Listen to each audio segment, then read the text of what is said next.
Oi, eu sou o Lino e essa é minha amiga Solange. A gente se conhece há 13 anos já, né, Solange? 13 anos. Bom, a gente se conheceu numa sala de aula. Desde 2001 que a gente tem um relacionamento, né? Eu sou casada com o Sérgio desde 2004 que a gente estamos juntos, onde eu sou soropositiva. Ele, graças a Deus, não foi infectado. Então aconteceu e estamos juntos.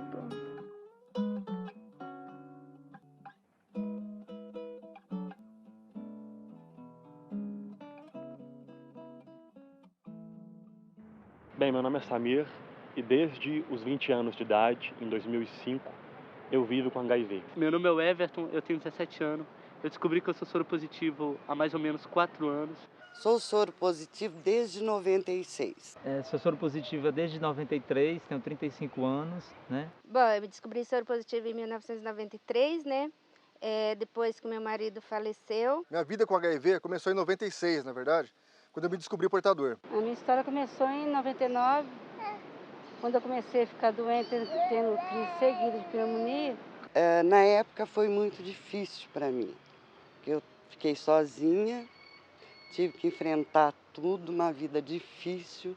Eu me lembro que eu tinha saído do meu último emprego e eu fui fazer uma bateria de exames. Eu resolvi fazer essa bateria de exames e eu me lembro que no hospital local onde eu fui fazer os exames, me perguntaram se eu tinha interesse ou se eu me incomodava de fazer o exame do HIV. Aí eu permiti, ele colheu meu sangue. Aí depois de 2 meses deu o diagnóstico que eu era HIV positivo. Eu não tive revolta com a AIDS, inclusive quando descobri que eu estava com AIDS, foi um alívio, porque eu já estava pesando 42 quilos. Bom, meu diagnóstico aconteceu com apenas 2 meses de casada. Meu marido, nós tínhamos casado em junho e em setembro ele foi diagnosticado com AIDS. Neste contexto, 2 meses de casada, minha vida mudou e mudou mesmo.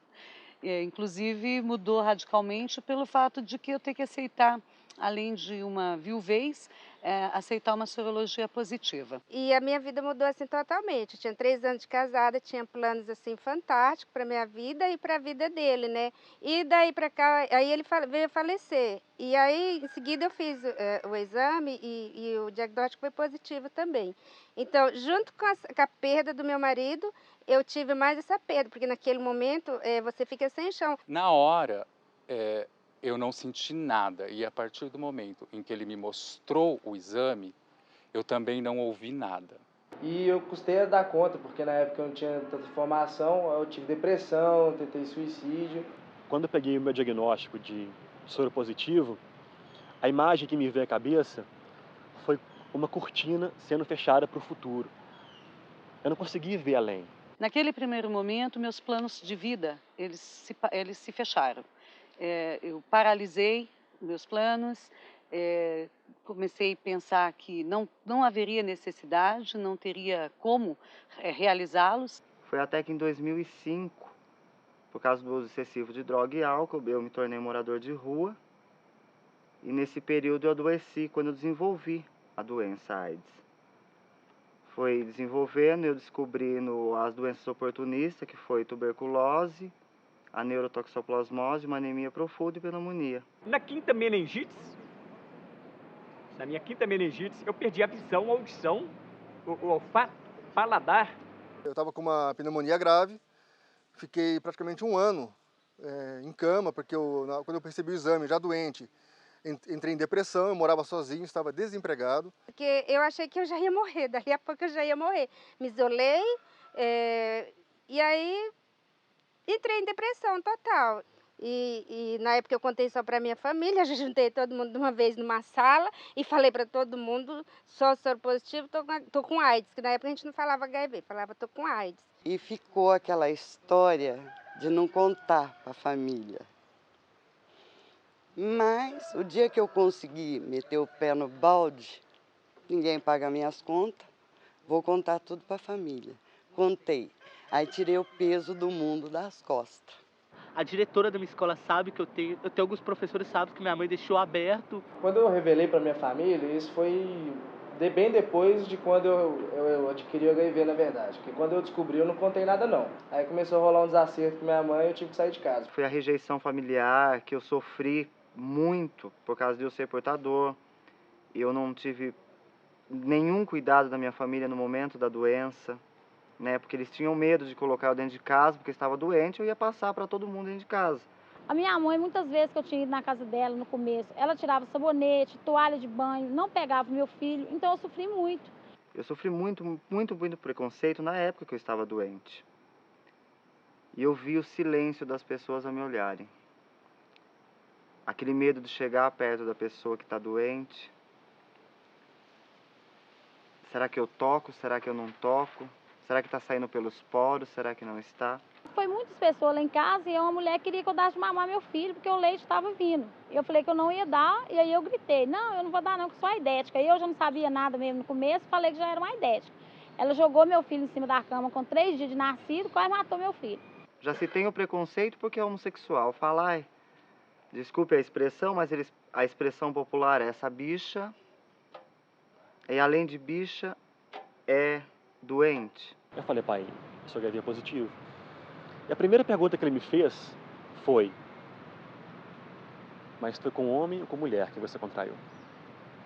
Eu falei, foi com uma mulher. Ah, sim. E você está bem?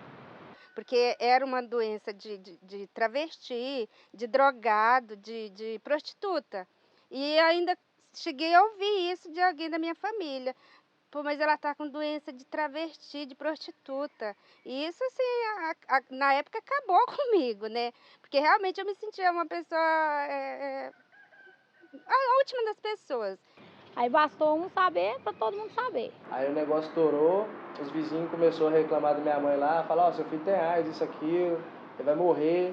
E eu me lembro que teve pessoas que chegaram para minha mãe, na época, e disseram, olha, vá se conformando, porque ele vai durar 20 dias e já vai fazer 9 anos. Bom, eu já tenho 12 anos já de HIV, né? O pessoal, a gente costuma brincar entre a gente que nós somos HIV velho, ou os jurássicos, né, já do HIV. E a Solange também é, não é porque ela tá bonitinha assim não, que ela não é jurássica também, ela também é sim. E hoje tem 11 anos e eu ainda não tomo coquetel do HIV. Eu nunca tive uma infecção oportunista, eu nunca, nesses 9 anos, eu nem gripe eu não peguei. Porque na realidade eu só tenho vírus até hoje, tenho 16 anos de diagnóstico e não desenvolvi nenhuma doença, nenhuma infecção oportunista, né? Mas preconceito de levar nome, de apanhar na rua, de você sair correndo, isso a gente passa, infelizmente a gente vai ter que passar. Até não mudar a mentalidade de uma sociedade que vive, uma sociedade que vivemos, é uma sociedade hipócrita, infelizmente, né, onde se cultivam valores que a gente não sabe até quando vai esses valores. O estigma criado nos anos 80 ainda é muito presente, então eu sabia que eu precisava ter muito cuidado para contar para minha família. Normalmente quando você fala que tem HIV, elas costumam desaparecer, sumir. O problema é de como foi divulgada a AIDS. Graças a Deus isso está mudando. Aos poucos a gente vai conseguindo derrubar esses preconceitos e esclarecer a população, na verdade, do que é viver com HIV/AIDS, o que é o HIV, como pega, como não pega. Hoje eu reconheço que foi falta de informação e é falta de informação. E sim, eu falo desse episódio por ser relevante, para demonstrar o estigma, mas meu pai ele é muito carinhoso comigo, ele cuida muito bem de mim também. Apesar dele ter um pouco de dificuldade, um pouco de medo, receio quanto ao HIV, mas ele cuida muito bem de mim. Mais uns tempos atrás, eu dei período de depressão, por isso que eu tenho uma perca de memória muito grande, a quando meu filho cuida de mim. É que eu tive esta sorte, eu tive este apoio da minha família. Inclusive me surpreendi com um dos meus irmãos, que eu achava que ele é quem iria de repente se assustar, iria se afastar de mim, iria me ignorar um pouco, mas não, ele foi quem mais surpreendeu, que ele falou, tá, e daí? Não muda nada para mim isso, você continua sendo meu irmão, continua sendo meu amigo, né?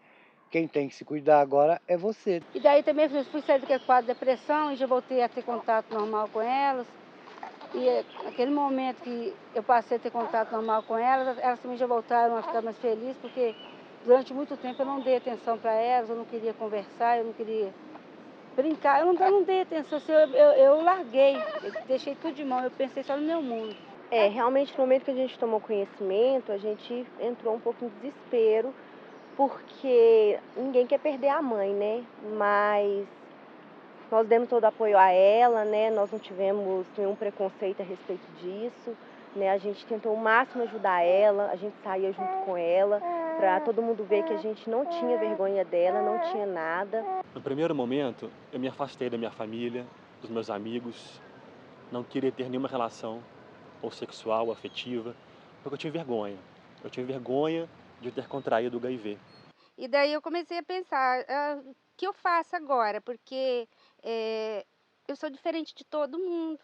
E parecia que eu era o vírus HIV, como se fosse uma forma de um vírus ambulante. Então, todo mundo que olhar para a gente, a primeira coisa que vai ver escrito assim no nosso rosto: sou HIV positivo, ou tenho AIDS, ou estou doente. É a pessoa achar que ele é diferente. Preconceito também, às vezes, parte da própria pessoa que, do soro positivo, por exemplo, ele pode achar que ele está sendo vítima de preconceito.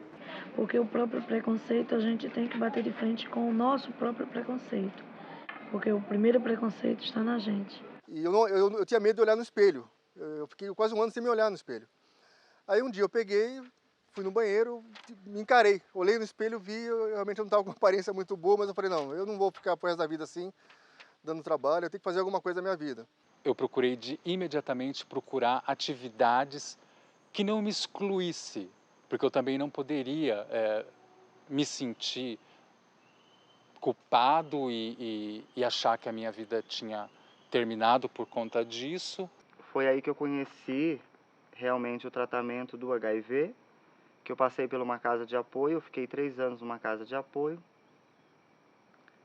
Foi a minha recuperação acontecendo, foi a partir desse momento que eu comecei o cuidado ao trabalho com as pessoas portadoras do vírus HIV. E eu comecei a trabalhar no Viver como voluntário, igual eu trabalhava no CTR, que era monitor de pediatria, que até hoje eu trabalho, já tem 2 anos que eu trabalho voluntário aqui no CTR como monitor de pediatria. Eu aprendi a profissão de cabeleireiro com a minha mãe, trabalhei 4 anos com ela, depois aquilo não era minha praia, eu não estava gostando, aí eu fui pintar quadro por conta, eu fui buscando e fui perguntando para as pessoas o que eu podia fazer, o que eu não podia, onde eu podia me sentir útil. Eu dedico minha vida toda aqui no Grupo Viver às pessoas que frequentam essa casa. Isso aí é minha ação total. Isso aí me consome o dia inteiro. O dia inteiro, final de semana, tira noite de sono, tira tempo de lazer, não tem dinheiro para fazer nada, mas eu tô fazendo feliz porque eu gosto.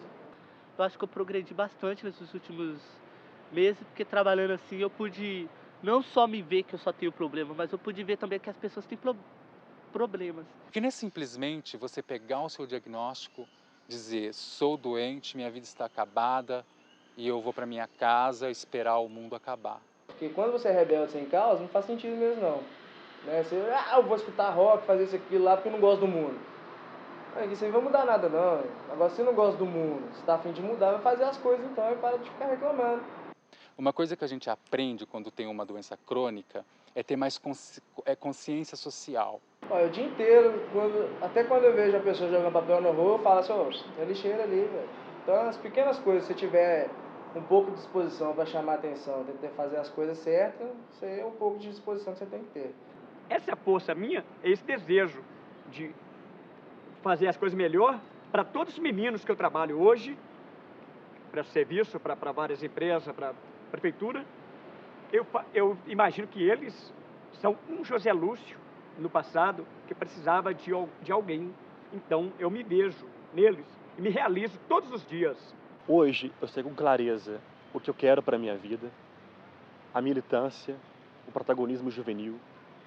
Eu quero transformar, eu quero que pessoas que tenham HIV no Brasil, onde é que elas estejam, que elas possam ter uma condição de vida melhor. E é isso que a gente procura passar hoje para as outras pessoas que estão chegando agora, estão se descobrindo agora com a sorologia, né, a importância da qualidade das nossas vidas e a descoberta que, de repente, não é o fim quando a gente se descobre o HIV como a gente pensa no começo. Eu gostaria de dizer ao casal, ambas partes, quem for soro positivo, que a relação é totalmente normal, usando preservativo.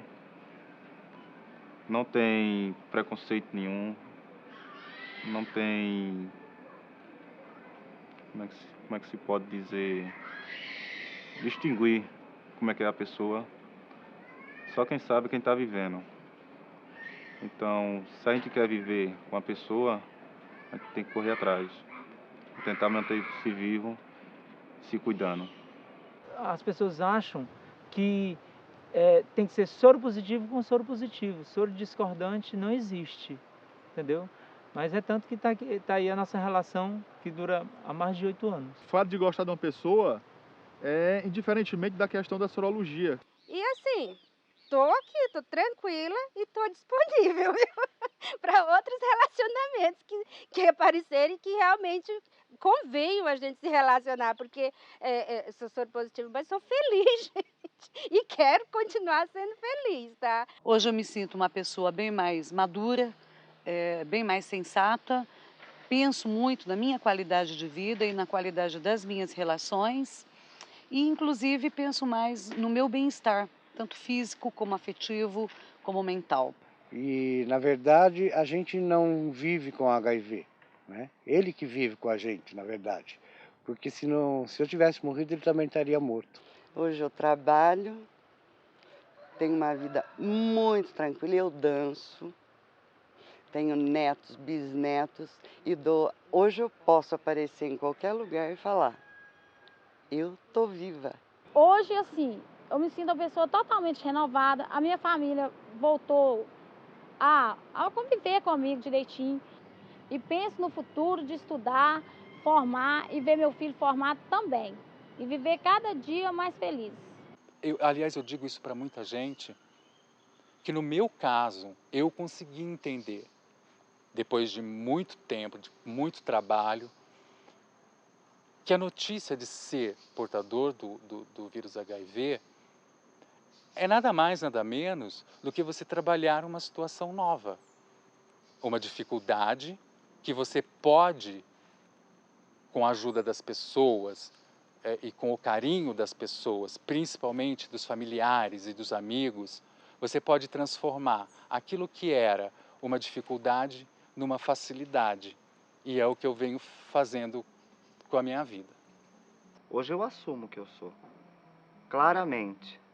Com preconceito, sem preconceito, eu vou viver. Os incomodados, me desculpem, né? Eu estou aqui, sou mais um no meio da multidão, mas eu vim para fazer a diferença.